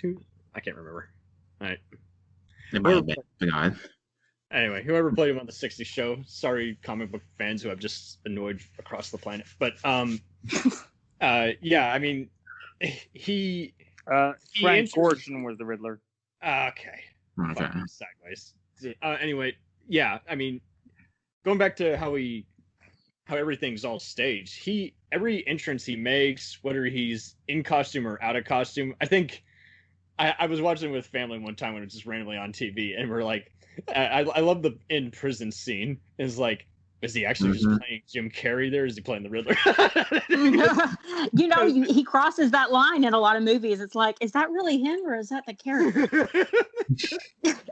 Because I mean, the Riddler's even. I hate to go distract and go into comic book form. I mean, the Riddler's in even more crazier version of even, you know, Scarecrow and, you know, Joker, where you got just this guy who's, again, wears many hats, pun intended, where he is just really kind of a magician and kind of just a con man. And I mean, Jim just knows how to he knows how to con here. Definitely, he just went there. He just went there. Absolutely. I would not be surprised if he's just said, you know what, I'm just gonna take a trip to Vegas and go to a magic show and get some inspiration. Just that's all he had to do. Or maybe he just knew some people in LA and they told him or maybe he already was there. So whatever the case, I would definitely like to see some interview how he got into character as the Riddler, because you could have. That would be interesting, yeah. If you asked him to even reprise the role randomly in a skit, or just say, "Hey, you're getting your own movie and you're gonna cameo as the Riddler," and he would do it. He definitely would do it. And Yeah. I hope so. I would hope so. There was 3 people up for that role. Oh, who was it? It was him, Robin Williams, and of Nope. all people, Mickey Dolenz from the Monkees. Oh, fuck no. No. I mean, don't get me wrong. I love me some Robin Williams, but I mean, Jim Carrey just brings a whole other element to the character. Right. Yeah. Yeah, I mean, I'm still waiting for him to appear on Law and Order SVU or something as some trickster or something. Yeah, not the rapist kind. No, not even that. Just be someone who just plays tricks and just is like, I'm not stalking you. You friended me, and now I became your friend. Creepy as Something like fuck. that. Yeah, Am I your pal? Yes. You totally do something like that, and shame on you, Dick. Why have you not done that yet? Anyway, I think that's a perfect choice there. And JJ, I'm gonna let you pick role number 8, and Bree and Lyric can discuss it. Okay. Oh Where it is. boy. He's got lots to choose from. I doubt we're gonna come up with one that's just so sour. Is like, nope, next. The Truman. I'm gonna say him in the Truman Show. Oh yes! Oh, yeah. I was waiting for that one. Oh my God! Absolutely. That. I watched that movie when it came out, and it kind of was like the precursor to what if your life was on TV 24 hours a day, 7 days a week. Reality TV. Told you, yeah, reality TV. But what if it was a perverted version of reality TV? Absolutely, it's a companion piece to, Man on the Moon and Cable Guy, definitely. And I mean, Laura Linney's just fantastic as an actress hired to pretend to be his wife. Wife. Yeah. And the way they do the product placement. The product placement, but it's deliberate. It's not, intentional for the hell of it, Jerry Bruckheimer's sake. And, we have Ed Harris as a guy who doesn't realize just what a shitty voyeur and businessman he is. To him, he thinks, I'm not playing God, and so that really does speak to so many layers. I remember we even rewatched this like in a psychology class. I think it was my senior year of high school, and everybody just fucking did not get it. And I was just like, when I saw this movie, what I like about the character is that, I mean, specifically for Jim Carrey, is that, he's got his funny moments, but at the same time, it's like, it's borderline depressing almost, because you sit there and you're like, dude, what the hell are they doing to this guy? And I was so, like, I got so involved in the movie when I watched it that I was like, I was so happy for him when he broke out. And it was sad because everything that he ever knew was fake. Yeah. And he didn't really understand the real world. And so there's that aspect to it. And I just love that he took on a role that was so complicated and a story that, had me wondering, like, what if that's all of this? I think It's definitely like, if he it just wasn't makes you think. if he wasn't a philosophical guy by then, he definitely became one after this one. That is for sure. Yeah. Well, the thing I got to say is the thing that gets me is like, the one scene I love is he's on the boat, he's on his boat, and he's like in the middle of a storm, and he's like, and the water becomes calm, and then at some point, he just, you see him, he's going into the horizon, and the boat hits the wall. Yeah. And that's one of those points when you're like, it's like watching it's like surreal almost, it's like he begins to realize, oh, wait a minute, this is how the reality is fake. The reality he knew is fake. That this whole thing is set up, and he's thinking he's going off into the sunset, and it's just a wall. It's like a cartoon almost. Yeah. Boom. Well, And it, sorry. Sorry, go ahead. no, go ahead, Lyric. Oh, for me it was such a kind of a shock. I cried almost through the whole thing, to be honest, because at first I Yeah. genuinely that he had chosen that life, like he was doing, like he knew. At first I actually thought he knew what was going on, and then when I quickly realized that wasn't the case, and I was like, oh my god, this person was raised from infancy to believe that this was his life and everything was fake. It kind of spoke to, kind of like the Matrix, and how we all think Yeah. that Mhm. the simulator, are we living our life, and voyeurs from ages that get on their ships and they think that they're going to fall off the edge of the world, and they keep going and they never hit that wall.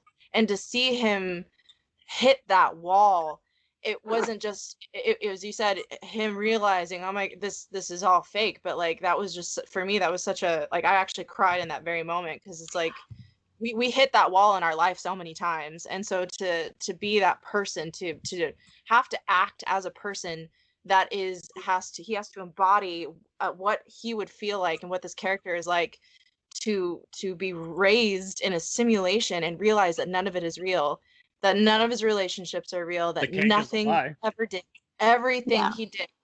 And no one thought that's fucked up. No one thought, hey, this kid is gonna be screwed up if he ever finds out. They just thought, no, this is gonna be a great show for ratings. Well, he would And never. They didn't think he would find out. who doesn't? Yeah, Who expects it's that? so, and Every Chris. famous cover up, it's the same thing every time, and it's just like, well, eventually, if you raise them to be smart, they're gonna figure it out. they're gonna Yeah. figure it out. Yeah, and at the end of the movie, the only thing that left me wanting is I wanted there to be like a part 2, and it may Right. maybe not be the Truman Show. I wanted to see how he dealt with the outside world Right. It would have Mhm. after probably being in Uh, a confined, controlled environment for his entire life, and then Well, see his God- reactions to the real world. What kind of most- life would that be, though? Everyone trying to put I- him on shows? I'm just saying, from a viewer's perspective, it would be very interesting to see. I'll take you up on that challenge. I think it would look very much kind of like part of season 2 of Revolution, where a person's just having constant nightmares, and then they're having to question, did I just wake up from the dream, or is it Yeah. next form of the nightmare, and I'm still just being played by someone else who may or may not be a computer, may not be a voice. Are you the dreamer or part of someone else's dream? Oh yeah. Yeah. I'm dreaming Dream about for a the dream. rest Yeah. Life. The rest of his life, no matter what he did, everything he would second guess and wonder if it's real. Every relationship he made, every transaction, everywhere he went, he would be looking for cameras. He'd be looking for actors and actresses. I feel like that it would drive him mad, to be honest. And the thing Right? is that with that movie is that it questions some. There's that thing, there's that question. Some philosophers said, like, what is reality? Mm-hmm. Our reality is what we make of it. We don't have controlling it. But if we let people control who we are, we have our own reality set up for us. We have our own conclusions. We have our own storylines. This is what this movie was talking about. What if you had somebody who said from day one, let's get a guy, we're going to have them on this show for 25 years he'd been on, and people were watching him, and it became like everybody was glued. And then that would become, that's the thing with reality TV now. Because remember, everybody who's been watching him, who's been attached to him, they start following him because he start is their following- god. And I think that's very much it. I think he would have his own kind of cult. He would have his own batch of, That's scary. but in a good way, not Jim Jones way. But I mean, Well, we're hoping a good Oh. way. Hey, I'd let him kill us any day because we're shitty people. But Right? and I mean that is so true. I mean, you could definitely do even a dark sitcom about it. You could even do an Adult Swim show about it and make it's like, is it real? Am I supposed to even be laughing? It'd be even funnier if they even conned you a bit, if he even teamed up with Tim and Eric or Adam McKay to do something like that.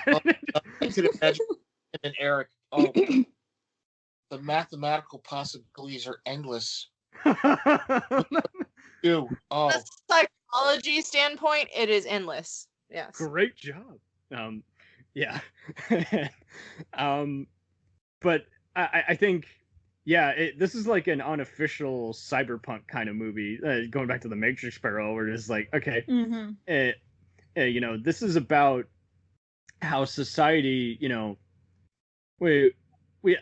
I get annoyed when I see people like say, "Oh, it didn't happen like that because on this fictional show, I don't think it would happen like that." And it's like, well, that's a show, but at the same time, I understand why people flock to TV. It is, you know, like Hitchcock has famously said, you know, it's real life with the boring parts edited out. So, I mean, yeah, you It are has so many deep undertones, right, realistic undertones that, I mean, again, if you're not woke or in tune with that, or, you know, into philosophy, and, you know, it will go above your head and you won't even realize. You'll be like, what the hell is this movie about?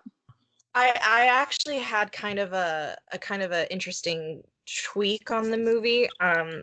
As we said, that there's so many different ways that it could have gone once in the same he found universe out. as Fight Club. I'm just kidding.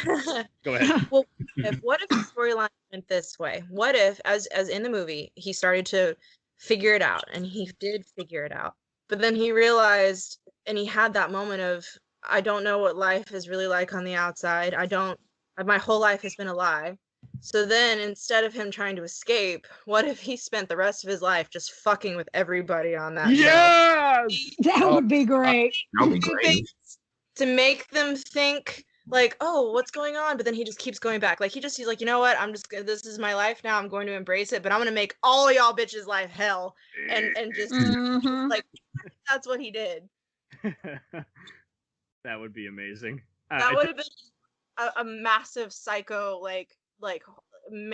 such an interesting psych movie if that's how it went. Oh, better yet, he should be on the next movie of Psych, playing the Truman character. There you go. Okay. But no, that's totally true. I mean, as close as he probably gets to that role, I mean, don't get me wrong, he kind of gets close to that in Eternal Sunshine, but he basically the roles we have got, well, just do people still with us take them as unofficial honorable mentions. The show Kidding is definitely another example where he's playing a Mr. Rogers kind of character, and yeah, he's got kind of a bizarre kind of background life. It's an interesting show, especially because it's so atypical what you expect from Showtime. And I'm just saying it's an interesting parallel because, I mean, it's also talking about TV and everything, and greater than life heroes, putting on a persona to inspire others. So other than that, I mean, I think you pretty much knocked on the head. I mean, that is a character that totally would justify revisiting with or without director Peter Weir at the helm. I mean, it's there. It's totally there. And oh yeah, you could take it in so many directions. I mean, and if he was down to, oh my gosh, if he was down to do a 20 years later, this is what revitalized. Yes.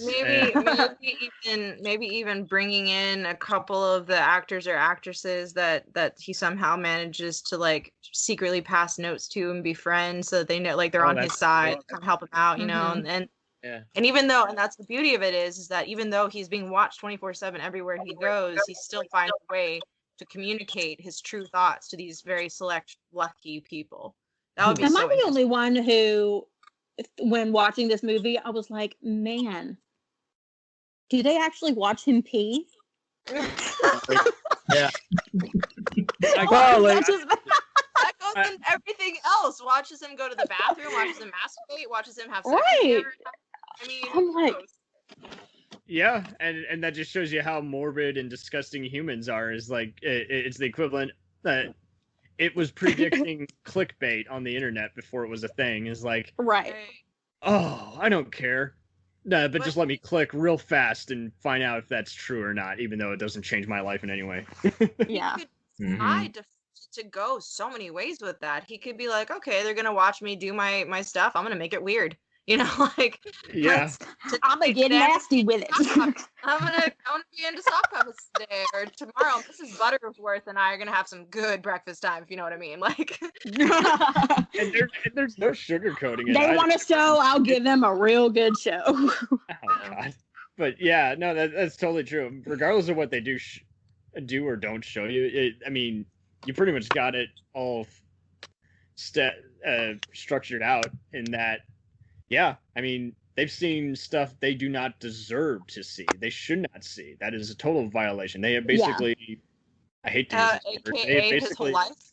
yeah, they basically raped him. Nobody just gets Mentally. to know somebody on that extreme of a level just for shits and giggles. Yeah, and All shits and giggles until someone giggles and shits. That was a slow build. Thanks, guys. no. Okay. Oh God. So roll number 9. I gotta go with the Emmy-nominated film "Doing Time on Maple Drive." Wow.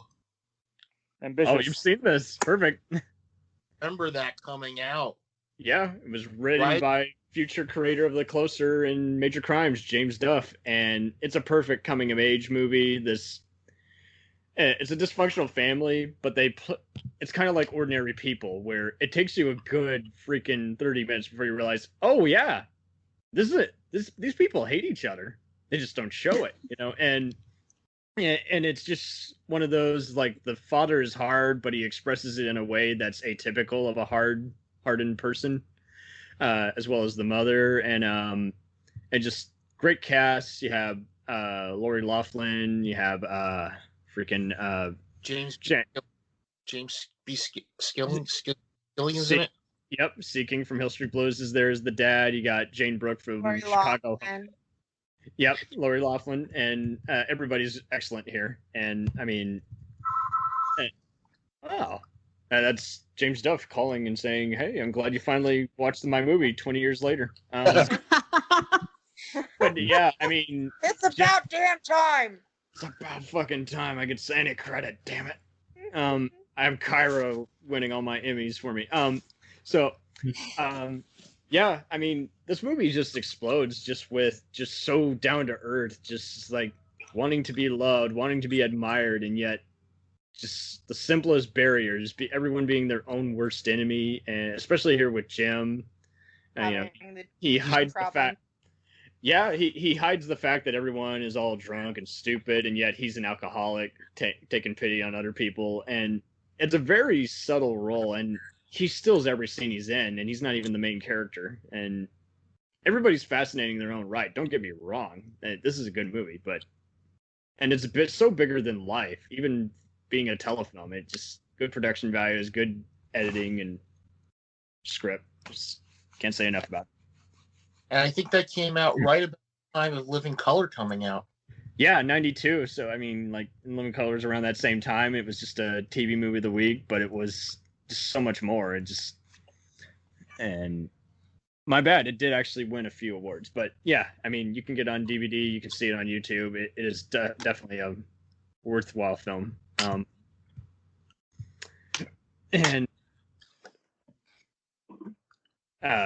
Yeah, I can't say anymore. And the crickets. Sorry. I'm sorry. That particular movie, it is a very good choice, but it's definitely more on It's a the downer. somber side. It is a downer. It is a downer for sure. But also, I think it speaks to this is probably one of the most real movies he has ever done, where it's not necessarily a joke or satire or playing off of anything. It's about a dysfunctional family that has real life problems of alcoholism and being considered failures, and there wasn't anything more to it other than that's what he was trying to convey. And so I think it was well done. I think it was well portrayed. I think his playing the alcoholic character and being and playing his brother that's like not living up to anything. I mean, what I didn't understand is why he thought that he could hide his family's dysfunctions. Like who brings home a person that you're going to spend the rest of your life with and thinks, nah, she'll never figure it out. You know what I mean? Like, Oh, that's I feel like it. that, I mean, Karen hides the fact that she's getting an abortion. I mean, Namra's character hides the fact that he's closeted. Then he asks, girlfriend, Lori's like, don't tell anyone. Please don't tell anyone. She's like, no, I'm gonna have to tell someone because they're gonna want to know why the hell you broke up with that wonderful chap.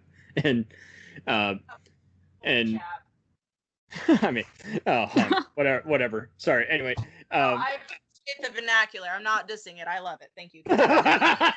okay, perfect. But I don't think people say chap anymore, and I think that's terrible. I'm not sure what words we'll even be using since slang's taken over even the dictionary. So, I mean, I think he feels that he can fit right in with everybody because, I mean, he only drinks at night and he's just depressed the rest of the time. Trying to measure up to his brother, who he's so jealous of, who's actually way worse off than him. He's a loser, but he doesn't have anything fucking up his life, and he's a loser who's very conservative, very shitty family, and See, but that's the point. The point is that this movie was a classic, in your face. This is what a lot more than we care to admit families are like. People are not this perfect cookie cutter 50s representation of a perfect family like Leave It to Beaver. We all have our own secrets. We all have our own downfalls. We have our own struggles. I'm the youngest of 3. My 2 older sisters are, in anyone else's eyes, beautifully successful, but they're not living up to their potential. I'm the black sheep, the one that didn't do anything that I was supposed to do, and they look down on me, but I'm like, I'm actually kind of a badass, and y'all hate your life, and I'm doing pretty good over here. Everyone, yeah.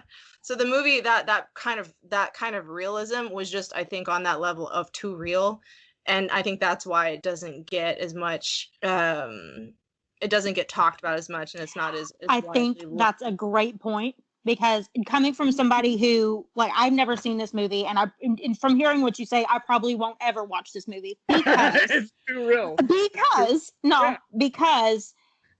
there are things in this movie that y'all are talking about that can be triggers, and people don't like to watch their triggers, and people don't like to watch their real life being played out on screen, which is probably why until this I actually have never heard of this movie.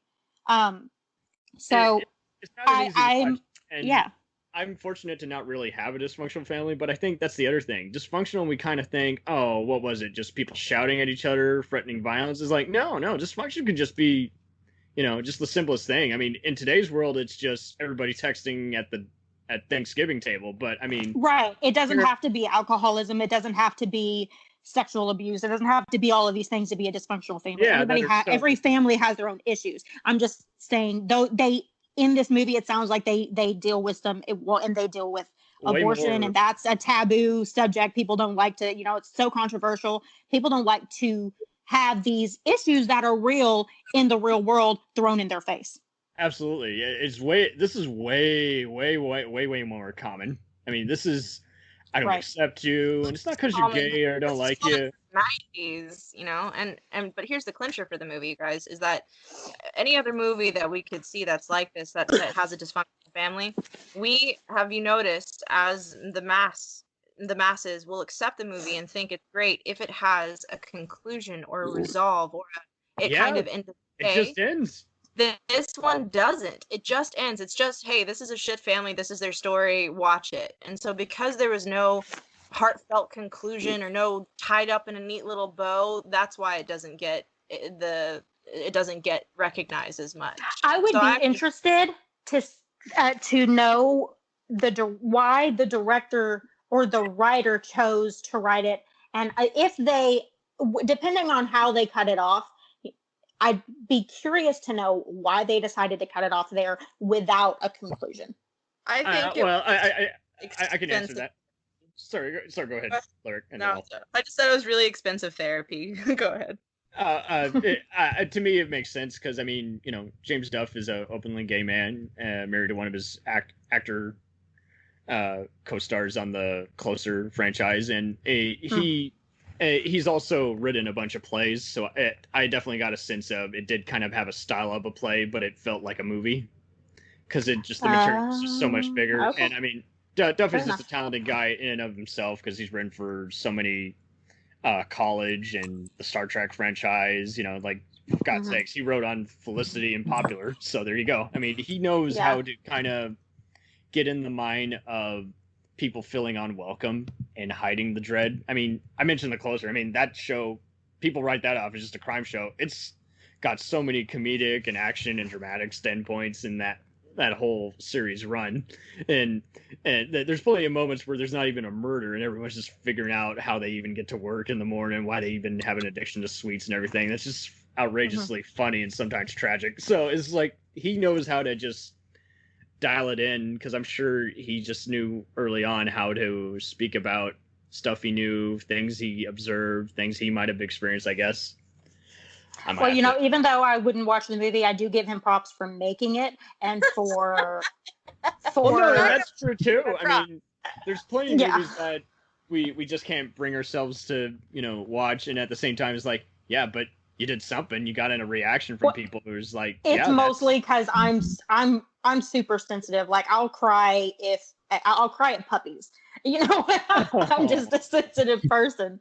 So, and I have very strong empathy for people. You know, that's one of the things that I liked at being an actress. That's something I like to do, is to put myself in other people's shoes, and I'm good at it because if I hear something or my friend is going through something, even though I've never been through it, I'm like cry over here sniffling because I'm like, oh my God, I can't imagine going through that. But then I sit there and I think there's a reel in my head being, oh my God, what if this was my family? And I sit in there watching, seeing, you know, if it was my family, I sit and watch it like in my Right. head.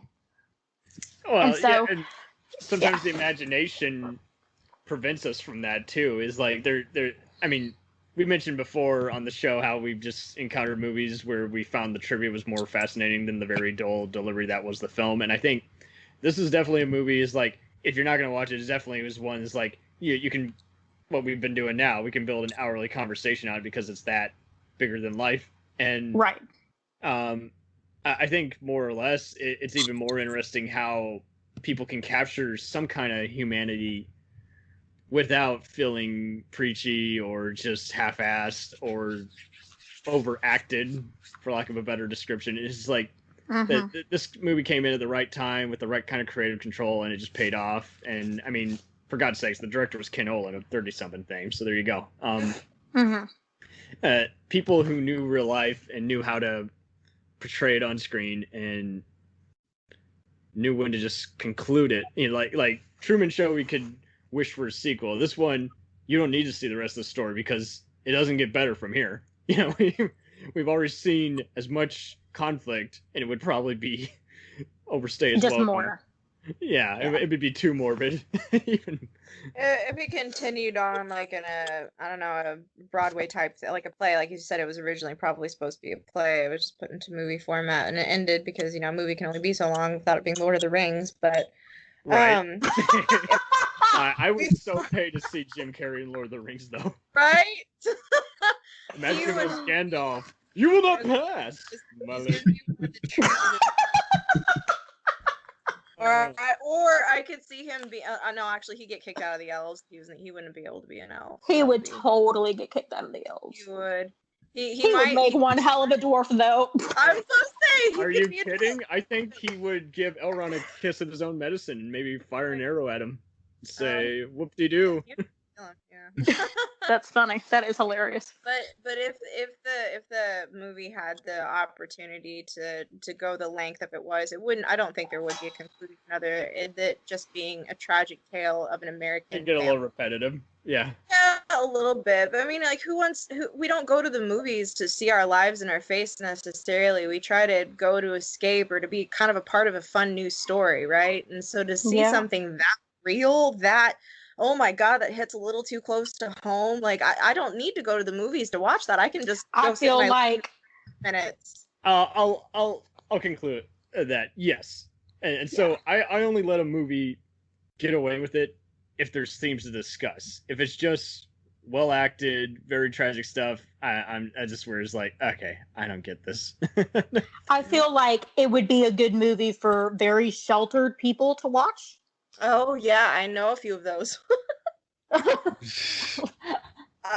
I know a few very rare people that have never gone through any hardships, that have no idea what bad family is like. I that literally do not know that there is such a thing as, to them everything is black and white. There's no color. There's no different shades of gray. And those people truly fascinate me, because I just didn't think that was possible until I met them. Like, if I had not met them, I Yeah. would not believe the person existed. Right. Sad. And but that's how good it is. I mean, but only certain people can pick that kind of a narrative to go with and launch it. But maybe that's the reason for its existence, you know? Maybe he did it because he wanted there to be a visual representation of hardship that people go through, because not a lot of people go through that. And to be able to, like, you know, hey, if you see a person that's just being a genuine ass and is not understanding it, it's like, hey, watch this movie, watch that family, and I want you to see how you feel at the end of it, and then we'll talk, you know? Right. Maybe It's not your dad. Oh, Yeah. absolutely. I've had to tell even my sister at times, it's like, mom and dad are being hard on you. You know, it's like, they're not even telling you can't be different. They just listen to what you're saying and stop getting all worked up. And I think that's just it. I mean, I think it is definitely one of those where it's like, you got to do compare and contrast. It's like, how much is your life worth in your mind compared to other people's? Do people love you more than how you value them? You know, and so consideration and understanding. something, because I mean, understanding. I think this whole episode has even been just about understanding, because I mean, Yeah. plenty of comedians where we can't even explain why we think they're funny or not funny, and they just aren't. And I think we can understand why Mr. Carrey is perfect at drama and comedy, because he understands life, whatever he's been in, both lower, middle, and rich class of life. So he knows. Well, not just that, but like emotional pain. He knows some emotional pain. I would. Oh, he has to. I mean, in order to be that funny and to relate to people on that level, and you have to know some sort of pain, because if you don't, then you just come off as some asshole who's, mocking. A brief Wikipedia site says that he did suffer from depression, and then he figured out the pills don't make it any better. He doesn't need them. And so I found that pretty powerful to read. So powerful. When you realize he lost his way out of it. Exactly, because I mean, other people, they do like to kind of just rely on just religion or whatever the doctor says, and I think he just decided, you know, I know what I am. I'm bigger than this. I'm bigger than the pill. You know. There Yeah. are many forms of depression, and so that what that says to me is that he had a type of depression that wasn't necessarily chemical, but it was more mental. And his decision Right. to, like, taking the pills and becoming comatose and letting it control him, he just was like, I'm not going to do that. He made that decision, and I think We that could go on a whole other podcast to talk about depression. I mean, absolutely. Yeah, I mean, this year alone, I never heard that many ads for mental talk, mental podcasts, mental something, and it was just like, but it's so true that there's a time where you got to say, instead of just breaking or having an unpleasant incident, it's like, I need someone to talk to, and I don't want it to be a therapist or just a personal friend. I need just someone to talk to who I think I can Different put. perspective. well, and I'm so happy that people are starting. I mean, I won't get off the subject, but I mean, just to say that I'm glad that those are out there, because there's so many people who don't talk when they need to talk. Absolutely. Okay, I mean, that's my depression. I think if anything, I think these movies will actually make us come out with what's on our mind and organize our thoughts and learn how to be goofy and balance it out with the serious aspects of life. And thank you, Mr. Carrey, for doing these movies. You are a god in that retrospect. Absolutely. Godsend for sure. So- I had this Sorry. I'm gonna let you two, either Lyric or Bree. I'll let you pick the final movie, and then we'll do a brief chat from there because I gotta actually jump onto another podcast shortly after this. Yep. Yeah, I was like, wow, this is really long. Well, I think Bree, I think you and I think a lot same lines, and correct me if I'm wrong, but would you agree with me that Yes Man is a good option? Absolutely. Yes. And I'm not just Yes. being a yes man. I do legit. That movie did inspire me. That was like one of the first comedies I saw where it's like, stop saying, stop just agreeing or shaking your head like you agree. Is like That movie is just like revolutionary.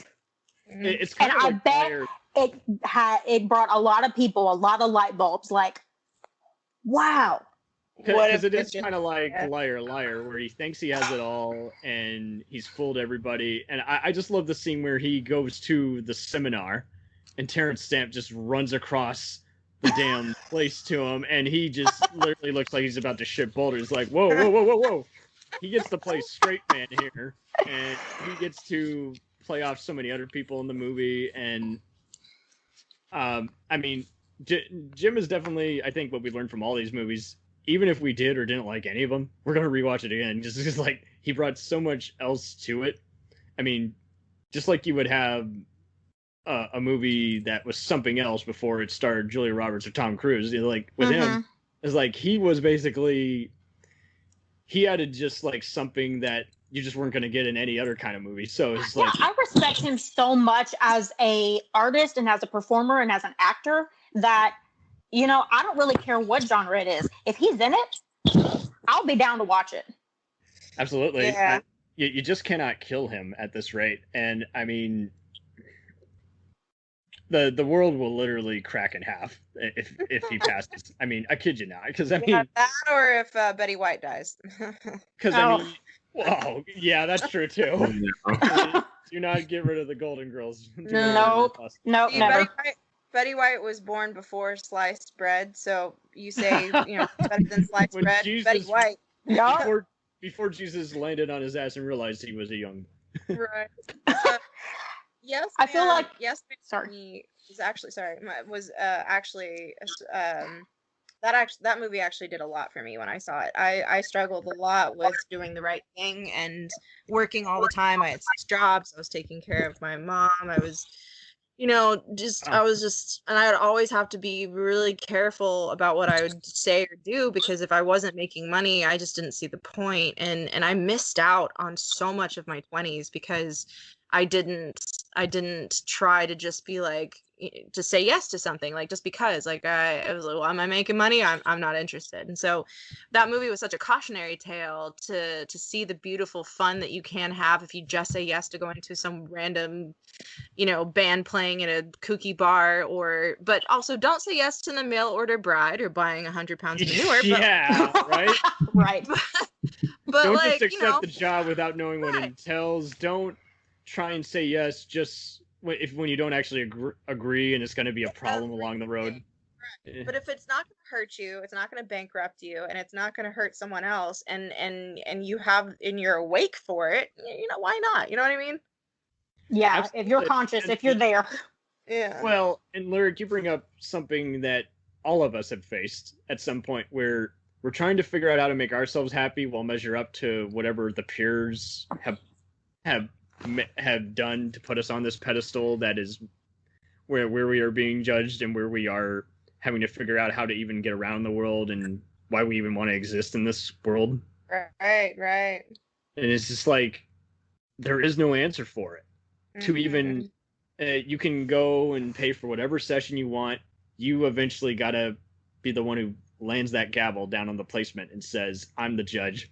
Fuck you all. And it's just like, but it doesn't happen. It doesn't just generate. It doesn't happen overnight. That is a mental shift that you have to be willing to take. If you're not willing to take it, then if you're not willing to see it and do something about it, you know, well, then that's on you. I think we'll definitely end that there. Thank you all so much for joining us in this. This was a blast. I had so much fun. Absolutely. And As Jim Carrey has said, I'm very serious about no alcohol, no drugs, but life is too beautiful. right. Mm-hmm. I mean, I hope someone finds any version of life beautiful, because otherwise, why, What's the point? You got to run away from the ugly side. And I mean, he's definitely, I'm sure, inspired other comedians to just wing it. It's like there's a formula, but eventually, it's not even about ad-libbing or even acting. It's about it's a travel, and you decide when you want to put the brakes on the car, because the brakes are only good for so long. Well, this was fun. Thank you, Cam. Thank you, everybody. Thank you for Absolutely. having me. You guys rocked it, and I thank you, Daniel. Thank you, JJ, and John Mark, and Lyric. Keep kicking ass. Your memes always make the day. And we worked on a music video long ago, and Lyric was one of many people reminding me, "Hey, you're in charge of this production shoot, but don't sweat it." And Bree, so happy that your music career is, again, just the creative side is there. Anyone can share their stuff on Spotify and actually have it get some feedback on it, as opposed to wait for what a producer says. And so I appreciate it. Look out for more music. I'm in the studio this month. Please, whatever platform it's on, let us know. And I sure will. I'm just so glad you're able to record in this chaotic time. Oh, love you, Cam. All right, you are the badasses here, and thank you all. All right, y'all Good take night. care. Good All night. right, thank you all. We'll return after these messages. Hey, feeling down? Feeling low? Not enough podcasts about movies in your life? Why not try They must be destroyed on sight. the new Podcast Cure-All? Sure to get you right with the world and on a path to better living. We have exploitation, we have Italian horror, we have zombies, we have slashers, we have crime films, we have spaghetti westerns, we even have sci-fi and sex comedies. So take a dose of They must be destroyed on sight. as needed, and let the hosts, Lee Russell, Daniel Harper, Paul Romali, and the odd guest host cure what ails you. Warning, may cause atrophy, African consumption, black fever, bone shave, chin cough, colic, cramp colic, dropsy of the brain, elephantitis, grocer's itch, jaundice, mania, miasma, mortification, palsy, Pott's disease, rheumatism, scurvy, St. Anthony's fire, summer complaint, and worm fit in some people. Consult a physician before listening.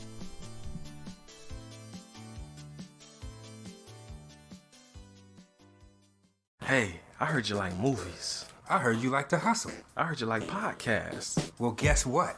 There's a podcast for you out there called The Home Video Hustle. Damn right. Every Friday, we talk about whatever movie PJ picks out the bag. What does that mean? Every Wednesday on our YouTube page, I put a bunch of movies in a bag, and PJ picks one out at random. And then we just watch it. We talk about it for maybe like an hour, hour and a half, 2 hours, whatever we feel like doing, wherever the conversation leads us. But do we actually talk about the movie? Most of the time. Ah. Tangents galore. Yes. So believe me, we may be a movie podcast, but it's not always about movies. We might talk about video games, Music. Yeah, that's the big one. Music. Sometimes we might get a little bit of politicalness in there. Yes. Sometimes we may just, we know what we like to do. We like to tell stories, PJ. Ah, yes. I am the master storyteller Yes. of the podcast realm. Undefeated. So if you like to hear about movies, video games, whatever foolishness comes to our mind, the most random stuff you could think of, check out the Home Video Hustle. You can find us on the Stitchers, Yes. the Google Play, Yes. Apple Podcasts, What else? Podbean, What else? Podcast Addict, Goddamn. all that. Ain't no reason you can't get your hustle on. We everywhere, worldwide, baby. Hustle, motherfucking hustle. Hey, we can't cuss in the promo, PJ. Ah. We gotta be family friendly. There may be podcasts out there that don't want his hair say Ah. Ah. all Ah. that good fun stuff. Well, you. Yeah. don't run the listeners away, PJ. Ah, I'm sorry. But this is going kind of long. Yes. So we'll end this and say, hey, check out the Home Video Hustle every Friday on all the various podcast outlets. Peace. Peace.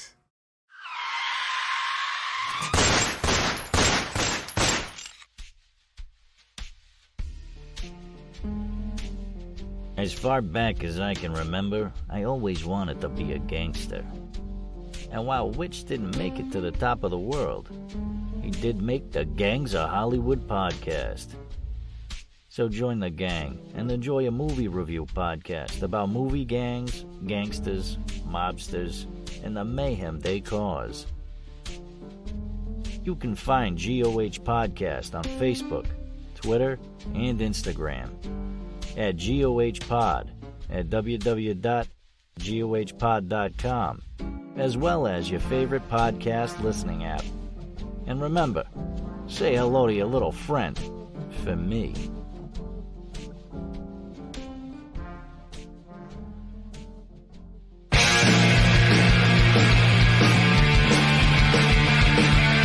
If you take two old punk rockers who are past their prime, put them in front of a movie screen, and give them a podcast, what do you get? Cinema Punks. Cinepunks. It's the mixtape of movies.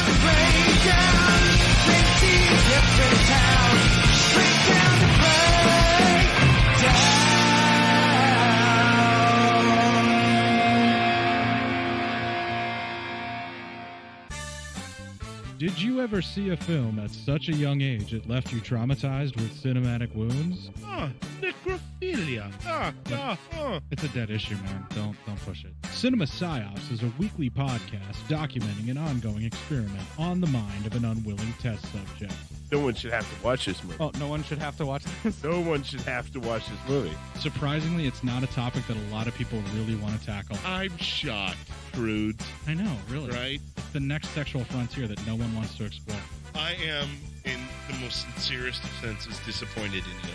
It takes a powerful goddess like Connie, jam her arm down the monster's throat and kill it. Oh, I'm still tripping out over that. Even as a kid, I was like, I gotta find a girl like that. Every week, I get a new look of disappointment that I never thought I could get out of her. Unimaginable. At 12 years old, you should not be watching this movie. Obviously. At 13, you should not be. 14, you shouldn't be. I'm not entirely sure even 17-year-olds should be watching this. Just because you're offended by something doesn't mean that you have the right to demand that it doesn't exist. Watching this film again, I had all of this like little nerd glee with everything that kept little popping history up. doll popping up absolutely. at you. So I totally loved this film. Hey, I know why you couldn't see that. It's because your brain's warped from watching this shit at 12 years old. Yeah, this is a rough movie. I told you ahead of time when we were getting ready to do it that it was How going to be a could you rough watch one. this shit at 12? Because physical wounds heal, cinematic ones don't. Listen to Cinema Psyops.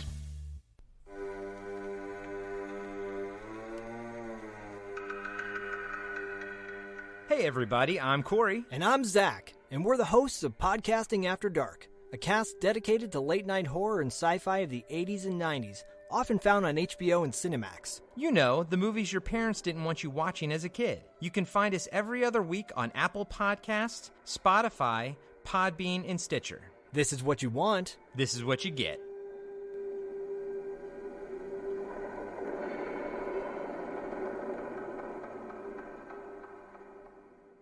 It's time, let's check our cue, baby. Pair it with a couple brews, baby. We love good movies. We love the bad ones too. So we watch them all and pass their lessons on to you. Oh yeah.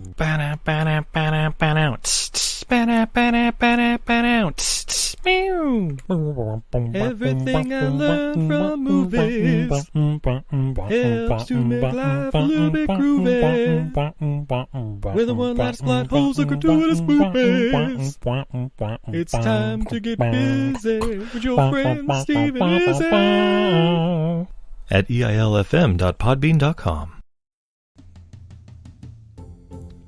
Welcome to Who Was She podcast. I am your host, Tara Jabari. After a decade working in documentaries, marketing, and all things digital media, I found that podcasting is a strong medium to share stories. After years of producing for others, I decided to start my own biographical podcast. Who Was She will focus on the life of a woman throughout Baha'i history. The first season is about Lydia Zeminoff. Lydia's story explores the subjects of the power of language and faith. Her father invented the universal language Esperanto, and she came from a Jewish family and became a Baha'i. She grew up during World War I and was killed during World War II in a concentration camp, despite heroic efforts to save her life. How can one person's life intersect with so many others, connect across borders, and inspire a biography, which inspired this podcast? Over the next few weeks, I will share her story with you and the lives that were most affected by her and those who affected her life as well.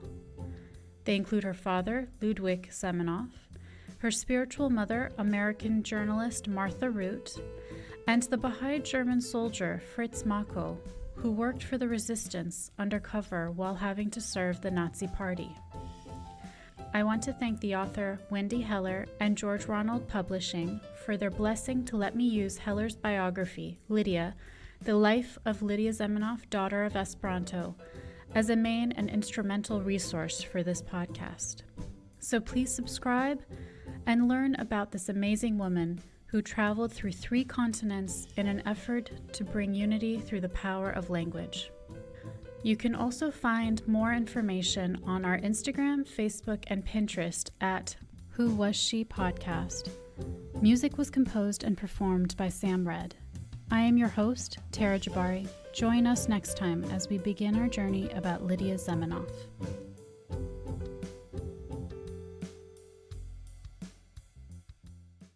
Hi, everybody. It's Mac Jackson.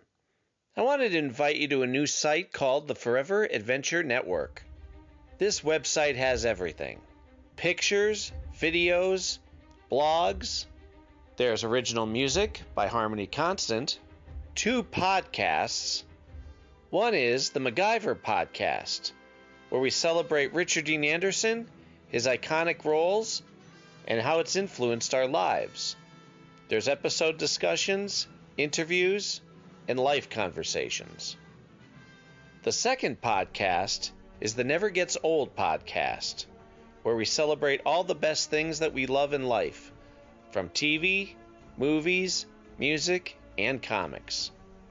The site is also the home for the MacGyver SG-1 audio series, an ongoing adventure series that continues the adventures of MacGyver and SG-1. There are also multiple stores to choose from for all of your pop culture and adventure needs. Come on by and check us out today. And thanks for joining the adventure.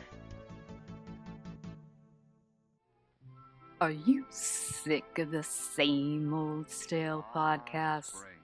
Well, then join Vanessa and Darren as they dissect movies of all kinds. The 2 lifelong cinema lovers bring their favorites, curiosities, and first-time watches to the operating table and inject them with a healthy dose of snark. Then there's the waiting room, where they examine books and short stories. So just look for them on Apple Podcasts and where fine podcasts are available. They're part of the Legion Podcast Network. Follow them on Twitter at VDClinicPod. Join them on Facebook at facebook.com/groups/VDClinicPod. Or email them at vdclinicpod@gmail.com. They're ready to cure what ails you. And still, they just might be a little contagious. We now continue with our program.